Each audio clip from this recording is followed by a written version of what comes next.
you, Kadora. I think I'm the one who should be thanking you.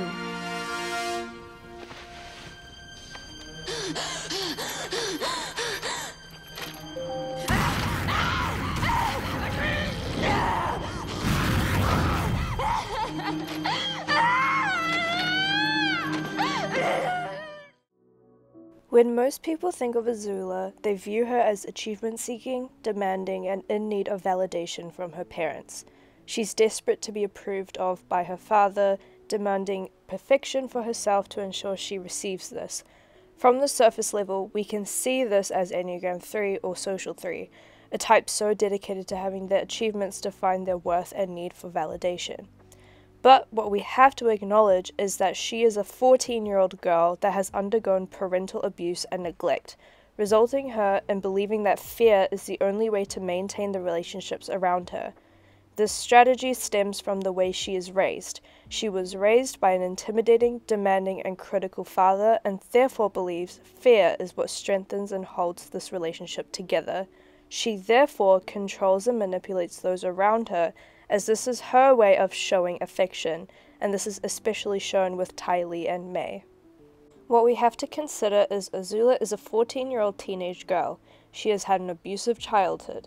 She likely has some form of mental disorder or dysregulation, and she desires validation from her father, but not necessarily validation from everywhere else. Therefore, to say that she is heart Triad and Social 3 because she wants validation seems like a weak argument. The majority of emotionally damaged and dysregulated teenagers seek validation from parents they are trauma bonded with.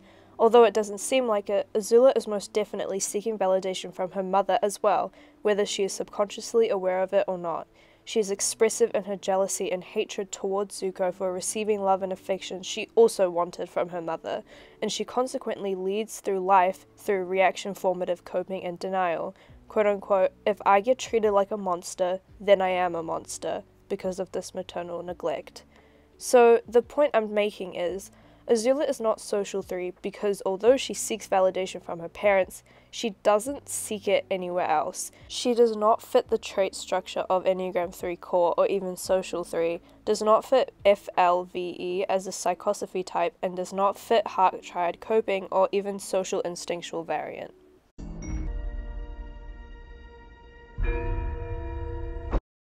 The Heart Triad consists of Enneagram 2, 3, and 4. The Gut Triad consists of Enneagram 8, 9, and 1. Triad coping is highly important when typing characters, others, and yourself, as it indicates how someone copes with and deals with negative emotions and hardships. The Heart Triad copes with their emotions by turning them outwardly into the external environment through image formation and depending on their relationships.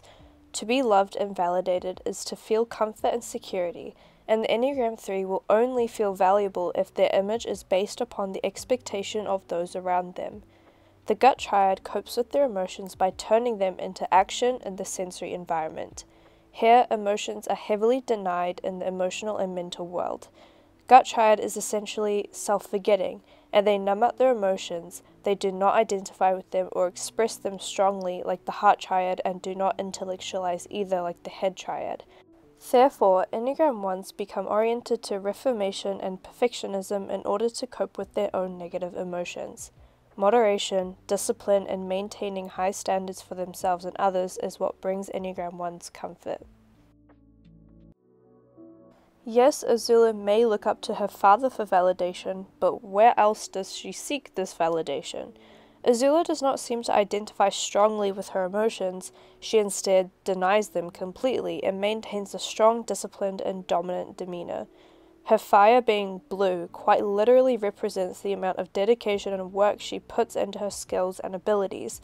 This was to cope with her strained relationship with her mother. This transitions into her instinctual variant of being sexual dominant.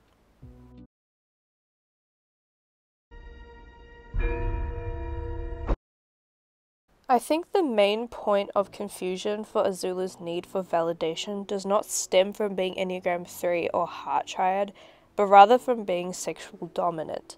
Instinctual variants are highly important when typing characters, others, and yourself, and it is often disregarded as irrelevant, but the variants make up an entire subtype. Instinctual variants emphasize the difference between subtypes and focus on what an individual thinks is most important for survival. The instinctual variants are what one is most insecure in and needs constant feedback from. Social dominant types are the most insecure and needy in the social sphere. These types need validation from entire masses and groups of people, desperately needing to feel like they belong, have status, or are fitting in socially. Therefore, these types compensate by being socially admired and respected, socially fitting in, or protecting and needing validation from a large mass of people. This makes them more adaptable and more deceitful, which manifests as needing social comfortability and approval in close relations too. They usually need intellectual support the most. Sexual dominants are one-on-one relationship based. They primarily are concerned with who is intimately close to them.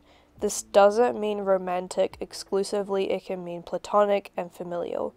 The sexual dominant types are the most insecure and needy in the one-on-one connection sphere. These types heavily need validation and close relationships, romantic or platonic, to ensure their safety, security, and happiness.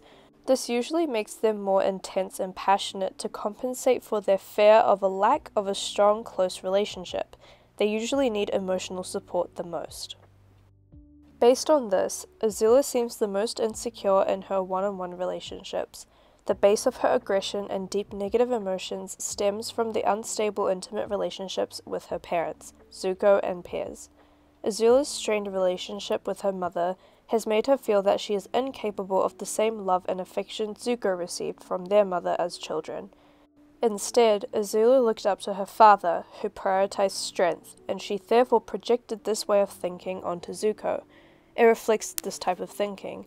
Zuko is not deserving of affection or care because he is weak, but I am strong and capable. Why don't I receive this love? She then expands her views on her toxic familial relationships into her platonic relationships, in which she bases her connections on intimidation and control. Her constant need to control and criticize everyone around her is a twisted way of believing this is how close relationships are maintained, because this is how she's always seen it growing up with her father and grandfather. People will respect you and listen to you and therefore care for you if you are feared. Together, you and I will be the strongest couple in the entire world. We will dominate the earth! Even in this minor scene of her attempting to flirt and try to create a connection with someone, you see that Azula really struggles the most in forming a proper close relationship. She doesn't know any other way of approaching people other than through needing to control or criticize. Here in this scene, she also only believes that bonding through domination and fear is what will make others love her, because that's all she's ever known through her father. She essentially replicates her father's behavior. Ozai love-bombed her as a child, and now she believes that his way of functioning in the world is the right way. In this same scene, she realizes that she was too harsh towards Tylee and apologizes for acting out so rudely.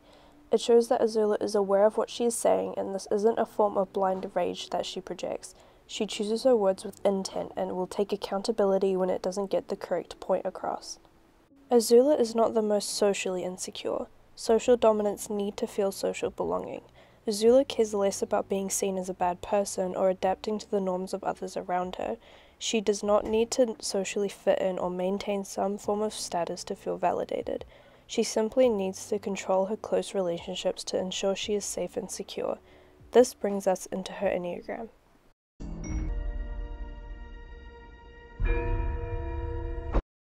Social 3 is the most chameleon-like and adaptable 3, if not one of the most in the entire Enneagram. Social 3s are flippant in their personality, always switching themselves to suit the environment they're in. Social 3s feel that they must achieve highly in order to feel validated and fulfilled. This is due to an internal disconnection from the self. Social 3s do not know who they truly are. They are a product of their own achievements and success, nothing more. Social 3s are also highly materialistic, caring about the material possessions they hold and their appearance.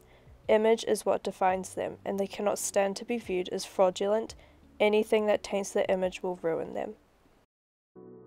Enneagram 3 vanity is a passionate concern for one's image, or a passion of living for the eyes of others. Living for appearances implies that the focus of concern is not in one's own experience, but in the anticipation or fantasy of the experience of another, and thus the insubstantiability of the vain pursuit. The Enneagram 3's defense mechanism is identification. The Enneagram 3 will take traits, beliefs, and behaviors of others around them and model themselves after these behaviors. This means they pretend to be people that they are not in order to gain validation and praise from the social environment, and this is especially true for Social 3. Competition and fraudulence are therefore masked, as they do not want their image to be tainted with a bad reputation. Even though Social 3 is described as emotionally distant and detached, which may seem gut triad, they still heavily rely on needing validation from the social masses. They are fundamentally other-oriented. Azula does not seem to be this chameleon-like character. Azula never switches herself or personality in order to feel a sense of social belonging or to gain validation. She only does it as a manipulation tactic at times.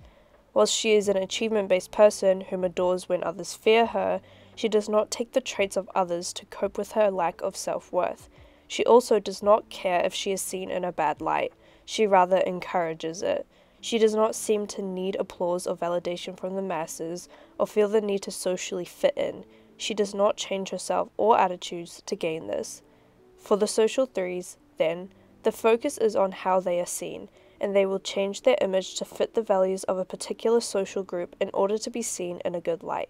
The passion of lying manifests here in doing whatever they need to do to create the prestigious image. Their deepest lie is that their image is who they are. Instead, I think Sexual 1 fits Azula best. People often forget that Enneagram 1 can be ambitious and high achievers. They actually enjoy when others also see this in them, but validation is not what primarily motivates them. Take Hermione Granger, for example. What motivates Enneagram 1s is control and reformation of their sensory environment. Enneagram 1s are highly perfectionistic, overly moderate, and highly disciplined. Sexual 1 is the most intense, aggressive, and fiery one. Their core traits of perfectionism, resentment, and anger are exhibited through excessive control and criticism towards others around them. This need to perfect others in their close circle is where their sexual dominant insecurities come in. Azula always feels the need to control others to feel secure within herself. To control the environment allows her to feel secure and in control, in power. She does not trust anyone else to make important decisions other than herself, and this is particularly important when she is with her friends Tylee and May. I guess you just don't know people as well as you think you do. You miscalculated. I love Zuko more than I fear you. No, you miscalculated! Sooner or later, they all would have betrayed me. Just like May and Tylee did. Azula, we are concerned for you and your well-being. It appears that Azula always turns to consistent perfection of her skills and abilities to cope with her lack of connection with others, so much so that her excessive discipline and hard work had turned her fire blue. Her blue fire in of itself demonstrates precision, mastery, and effort in her techniques. Anger and resentment is prevalent in Azula. Enneagram 1 anger is not emotionally volatile like the Sexual 4. Their anger is rational and directed towards perfecting the environment and themselves. They become excessively frustrated and angry when standards are not upheld to their expectations. Azula fits these traits quite well. She actively despises Zuko and is frustrated because he can't keep up with her, especially for not maintaining himself to a higher standard through his firebending and behavior, believing that he is weak. She even fits the Sexual 1 fear of someone more perfect than themselves stepping into close relations' life, that person being Zuko. No matter how hard she worked, she felt Zuko got affection naturally from their mother, and she never understood why weakness was celebrated. In the scene when she almost chokes on a cherry pit, she immediately shows fiery anger. She's aware that her servant did not intentionally try to kill her. This is not reminiscent of Enneagram 6 projection or fear of threat. It's more of an excuse for her to exercise her power and control over others to make herself feel better about herself considering her mental state at the time of this scene. Because this is later in the show, it's meant to show how Azula is progressively becoming more unhinged and cruel as her mental state spirals more and more into unhinged rage by the end. She could not let out her own resentment and strict ideals of an imperfect world through her friends anymore, so she will project it onto anyone else around her she has control over. Azula also demonstrates the defense mechanism of reaction formation. Enneagram 1s believe that their negative emotions and impulses should be repressed, and so they display inhibition and control over their impulses. Whenever Azula feels threatened or a negative emotion, rather than turning to the defense mechanism of identification of the Enneagram 3, which is to mimic and adopt the traits, opinions, and characteristics of others flexibly to repress their own identity, she turns to discipline and moderation of her emotions. To be imperfect is to express your vulnerabilities, and Azula actively represses and displays inhibition and control over her negative emotions. My own mother thought I was a monster. She was right, of course, but it still hurt. He thinks I can handle the responsibility of being Fire Lord. But I will be the greatest leader in Fire Nation history. I'm sure you will, but considering everything that's happened today, perhaps it's best if you postpone your coronation. What? Which one of you just said that?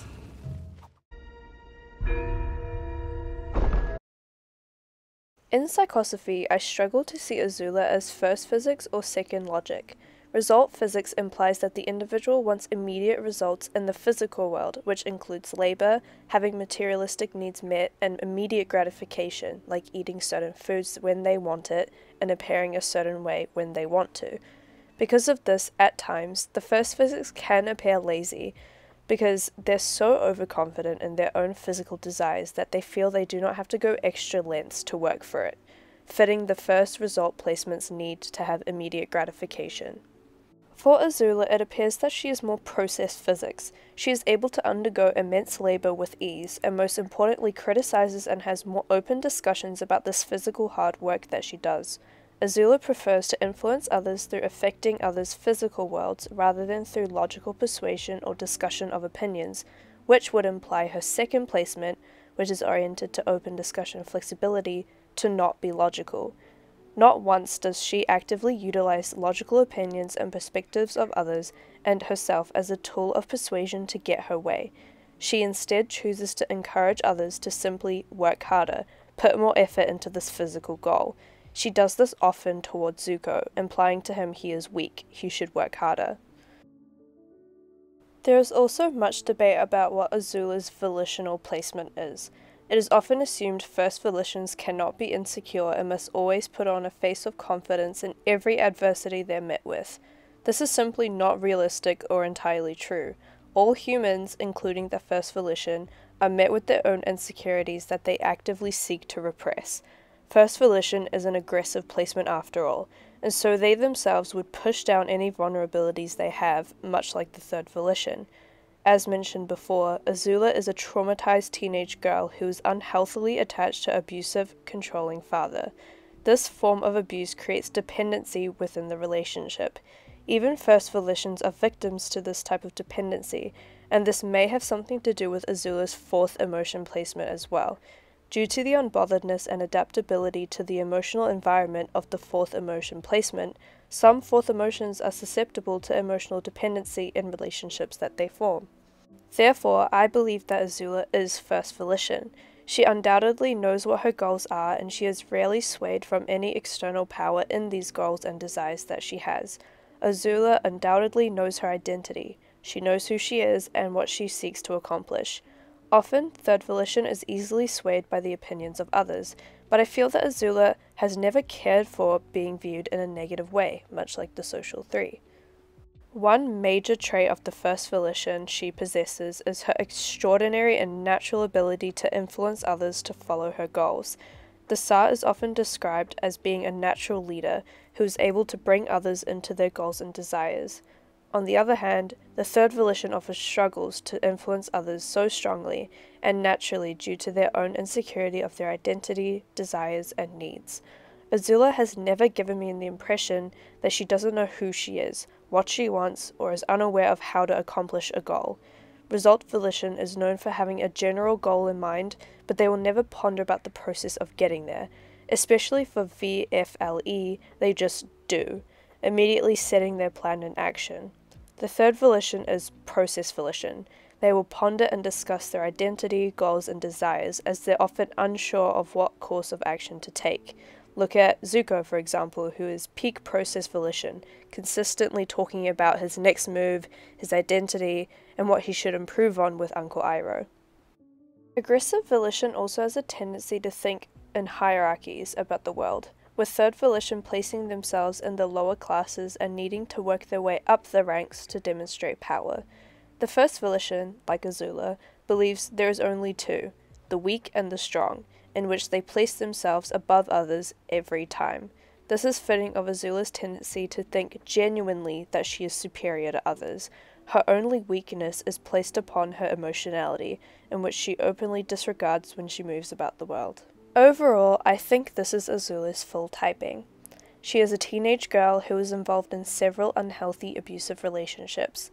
Naturally, this may come off as insecure or unhinged, but she is clearly a young girl who is suffering from some form of mental health disorder. Her way of functioning and thinking is definitely not ideal, but this should not diminish her to just being third volition or heart triad because she's insecure and desires affection from an abusive figure. First volition individuals and even the most confident types in the Enneagram, like the sexual one, undergo unhealthy coping mechanisms and behaviors just like anyone else, and are susceptible to forms of codependency and abuse.